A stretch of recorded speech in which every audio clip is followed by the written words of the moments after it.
I have said before now in previous videos that when I bought my telescope, it was for visual astronomy. I didn't even know that deep sky astrophotography was in the realms of possibility. I didn't realise people did this from their back gardens. Once I did, I wanted in, and from October last year, I started tumbling down the rabbit hole that is astrophotography. Now 1 year later, I'm going to go through with you all the kit I have in that first year and everything it cost. I'm Nugsy and this is Cheap-Astro.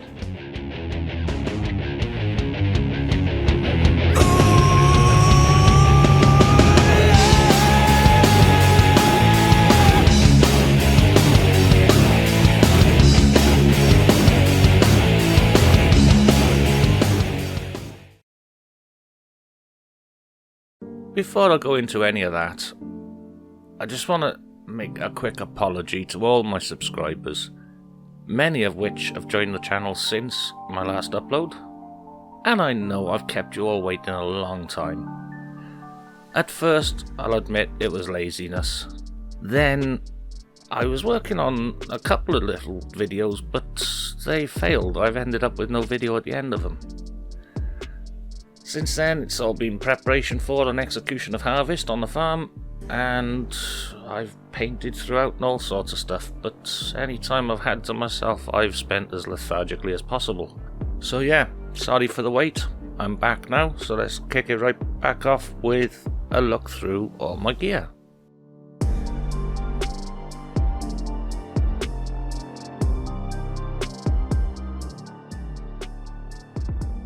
Yes, I bought a scope I'd never heard of, and I did so because it was dirt cheap. This, at a time when I was scouring through the ads looking for the Dobsonian, just kind of popped up. It was there like minutes ago when I looked. Posted at €65, and I was just like on it straight away. Within minutes there were a couple of other offers on it as well, so you know, you have to be quick if you want these bargains. And I was lucky on the day. It cost me $30 to go and collect it because it was up country and I took a train ride. So you might call that, with a couple of coffees, €100. I've not seen a similar setup sold for under 150, and I've seen 150 go twice for Skywatchers. So that's more realistic of what you pay and up. Luckily, and it was luck because I couldn't research this brand, what I'd ended up buying was the exact same thing as a very early Skywatcher 200p. When I say very early, I mean like their first run, because they quickly changed at least one thing on it, and that is the back end, the mirror assembly, collimation assembly. So I think Atlas was selling off existing stock of Skywatcher and painting them darker blue. So here's the main difference. The back end was like closed off. It had a metal plate under which is your collimation screws. Now in this old type, instead of using collimating springs, they've only got O-rings, which gives a much smaller amount of play. However, even though it might be a little bit trickier to get this one right, this push-pull system they call it, I find that it holds collimation really well. So a lot of these old blue Skywatcher scopes have this collimation system. I'll have to knock up a video on collimating one of these. As I go around the rest of the scope, at the other end, we've got the exact same spider veins that you'd find on the Skywatcher. Same castings around the edges. You've got the same old version of the 2-inch rack and pinion focuser. The tube rings, dovetail, the EQ5, it all matches, just exactly the same thing.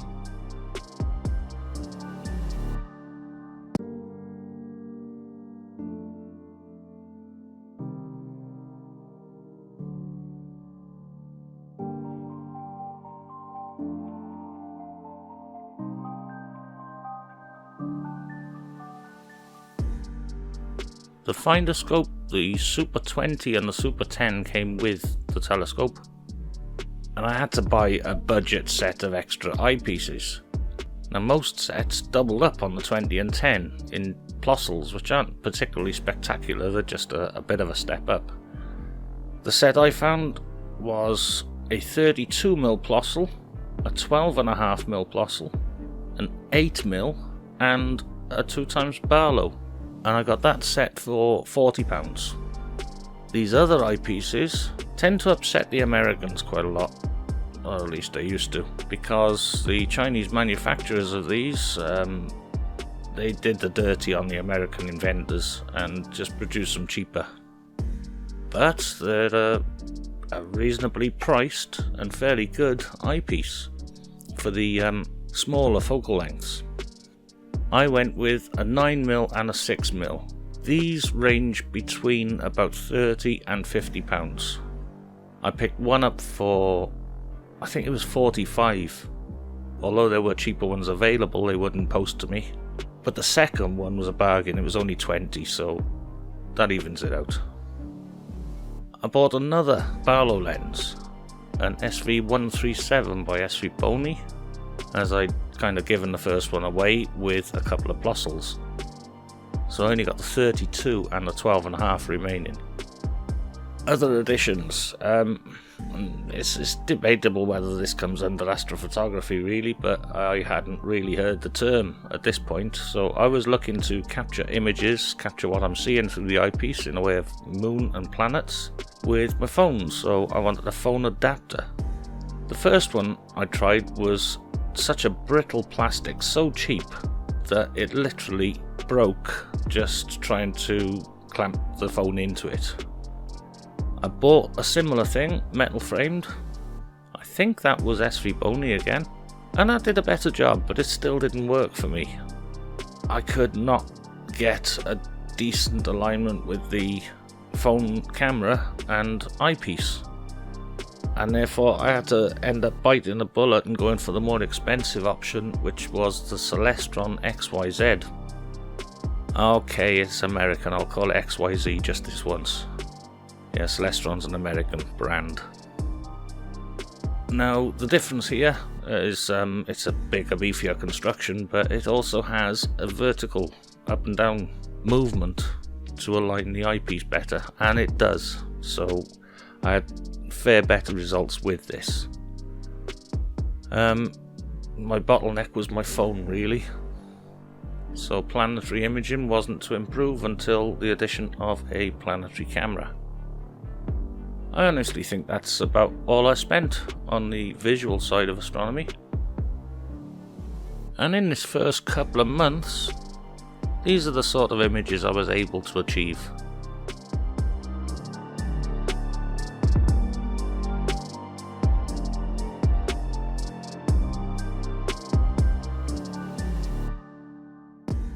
Now these weren't my first attempts, these were the best I got in the first 6-8 weeks.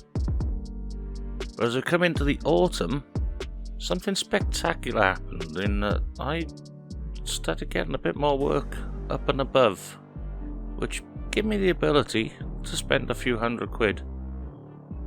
And by now I'd figured out what I was going to spend it on. That being, first and foremost, a DSLR. Now I bought the Canon 450D, which I believe is the XSI across the pond. And I'd heard you could pick these up from £50 for the body only, but the body only wasn't going to work for me because I didn't have lenses. So I was looking for the bundle and I found it at £150, which is a little more than I wanted to spend, but it had a real low shutter count of about 2,000. It's estimated that most DSLRs operate up to 100,000 shutter clicks before developing problems. It varies quite a lot, but 2,000 you're fairly safe. So we're talking a camera bag with the camera, the charger, a couple of lenses, battery, SD card, manuals, it's all in there. The lenses I got are firstly the Canon 18 to 55mm kit lens, and at 18mm it's f3.5, which isn't too bad but not good, and with that I can do the wide field shots like Milky Way shots. The next lens is a Tamron 70 to 300mm f4 to 5.6. This DIY mounting hardware that you see the lenses on, I've detailed those in another video which should be popping up in the corner here if you want to take a look. But this 70 to 300mm Tamron I was never able to pull a decent result from. Okay, I could get results, but they were always like badly shaped stars, like shuttlecocks almost. And it took forever to work out what the problem was. To cut a long story short, I took this lens apart, fixed it, put it back together like 5 or 6 times, and still, although I could get nice sharp stars now, there's some big blob in it, and I've given up on the whole thing. Which has cost me now a replacement at £60. I decided to go for the same again because it showed promise, it was just broken. Now that lens gives me a great focal range. The ever so popular Red Cat 51 is 250mm, so anywhere from 200 to 300mm is great for a lot of astro targets. This next lens only cost me €20. There's only a few for postage, so we can call that £20. It's a 135mm f2.8 Carl Zeiss Jenna P. I did then have to spend £20 on a Praktica to Canon adapter to fit this lens. And in a previous video, I once said that I was unimpressed with this lens. The reason being, it wouldn't quite reach infinity focus, and it felt like just a little extra pressure would get there, you know? So one day, after having read something related to this online, I just thought I'd try with this little lens at the rear of it. And basically I unscrewed that, and before screwing it back down, put a little bit of tape down on the threads so that when it screwed back in, it didn't quite go as far. Meaning that the lens was sitting probably just a fraction of a millimeter closer to the sensor on the camera. Amazingly, I was able to focus just past infinity after doing that. When I put this lens to the test on the Andromeda galaxy, the first hour's data looked so promising. I went on over a few nights and managed over 5 hours. And this is the resulting image from this 20, maybe could call it €40 lens. It's unlikely you're going to find exactly the same lens, they seem to be fairly rare, but vintage lenses, you can generally pick up adapters for £10 to £20, and it's a good way to go. So now with this lot here, I have a range from 18 to 300mm, and then there's the scope at 1000mm. The only thing I'm missing is like a middleweight 650mm, and I do plan to fill that gap at some point. That being said, that only applies to this camera. If you were to attach a camera with a different sensor size, you would get a different field of view from each of these. So that basically covers the scope, the camera and lenses. But before we move off this, I'm just going to show you a couple of other bits and pieces I've done, made, added. I think the simplest of which is this dew shield. In fact, I say dew shield / light shield, because it can block stray light if you're in a lit neighborhood and help prevent dew. And it's simply a little roll of some insulation. It's something that was really light but firm enough to stand up. I painted the inside black, and stuck it down with double-sided tape. I've made a Dobsonian base for this. However, I'm not going to show you that yet because I'm not happy with the result. I'm going to tweak it first. Come up with a final design. This is the tripod that my EQ5 mount was on. I've made a new top for it out of bits and pieces because I'm a hoarder. Couple of little bits of ply. There's little sections of aluminium in there where the bolts actually go through. And I made a little dovetail clamp on the top out of hardwood. This little dovetail has like one of those pound shop phone adapter things stuck on it. As for the scope itself, I have installed a fan in the rear of it. This is just an 80mm 12 volt PC fan. I've mounted this fan, believe it or not, onto the lid of a celebrations tub.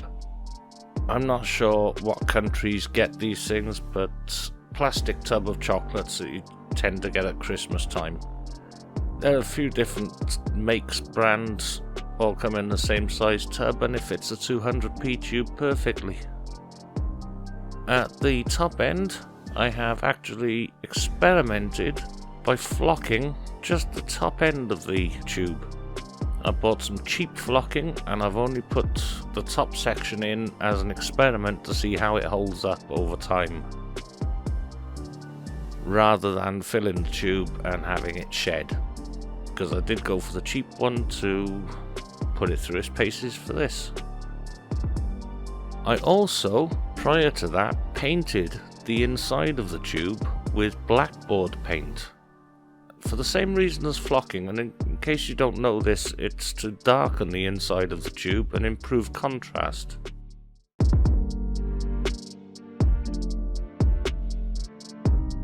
Now my OnStep telescope controller, my imaging platform and my pier all have dedicated videos made on those. I'll pop the links up in the corner when they're needed, but there's no need therefore to harp on too much about these. But firstly, this OnStep telescope controller, it's just opened up the game to me. It gave me go-to functions, tracking, and it was pretty much accurate from the get-go, at least once my polar alignment was. Now, using ASCOM drivers, the basics of this, it hooks up to my laptop. On the laptop, I run APT, or Astrophotography tool. I chose that because it's ready to rock and roll with a Canon DSLR. And with these tools, I was now able to even plate solve, which is amazing. It takes a photo of the night sky and checks it against a star database, and it knows exactly what portion of the sky you're looking at. And then it can hone in closer to your destination and get your target right bang in the center. So yeah, OnStep brought a lot to the table for me, and it was worth every penny. I worked it out a long time back. I spent £205 on getting OnStep up, running and working, troubleshooting the works. I had to rebuy several things, so it shouldn't cost that much, but reality. You got to add reality into the situation as well. And I had to buy other stuff, so yeah, add in the figure. My imaging platform, or open observatory, or whatever you want to see it as. It allows me to keep my mount outside, polar aligned. I just keep it covered up and it's quick to open and close. This cost me only £80. This was the tarpaulin, the screws, bungees. But as for the materials themselves, all the timber, that was all free. And the same can be said for the pier. I literally didn't have to put my hand in my pocket for this one. Everything including cement, all found around the farm. I gave it a lick of paint, and I did use my own paint, but it's paint I had already. Another thing I've shown off in a video was my, what I call mission control box. It's where my laptop and telescope controller live. and I just take it out, open it up, use it, close it, take it back in, and all the cables are in place to plug into it. Again, nothing in the way of costs. It's a tool case I had lying around, bits of wood I had lying around, and the laptop I've had a good while.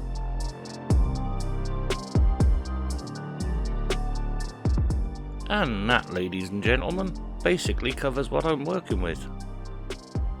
And if we look at the final figure at the top there, well, to me it looks shockingly high. I'd never be able to spend that in one hit. I've only had to shell out 3 figures a couple of times, most of it's drips and drabs, so over the year, that's not too bad. Considering all the kit I've got, and considering that your average Joe would go out and spend, they say, about 3.5 to 4.5 grand on an astrophotography rig. Trouble is, through that first year, they're probably going to spend another 1 or 2 on top. And then they report that figure, and it's still not going to be the right amount. And the amount at the top of my screen there, that's not the right amount. There are all sorts of piddling little bits and pieces that we pick up along the way, and people quite often just neglect to count these, especially if they're not specific to astrophotography, like cables.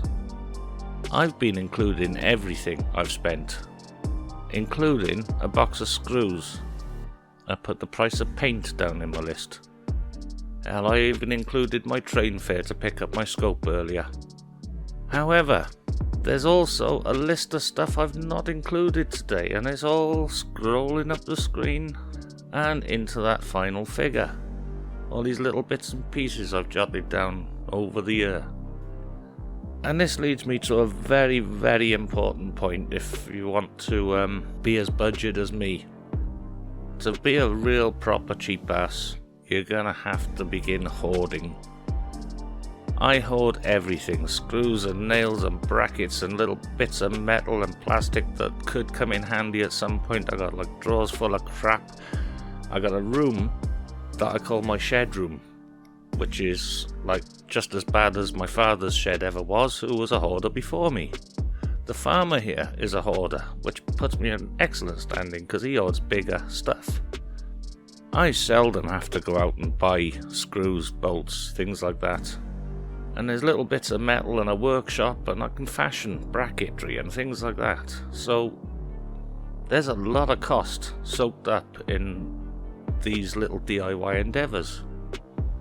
So this final figure is what I've actually spent. And you can almost guarantee what other people spend, probably about 20% higher than what they say, because of all those little bits and pieces that are overlooked, because they don't really matter. And I think here endeth the lesson. I've nothing more to add to the list. I have got some upcoming content planned, and I've already started the year 2 expenditure. And therefore one of my upcoming videos I'm quite excited about. My first step into auto-guiding. Anyway, lads, lasses, thanks for watching. You've been a fantastic audience. And like anyone else on YouTube, I'm going to ask just a little click on the like. It helps just spread this video around. Get in, subscribe, look at my other videos. And keep a watch out for my upcoming ones too. Which really won't be all that long.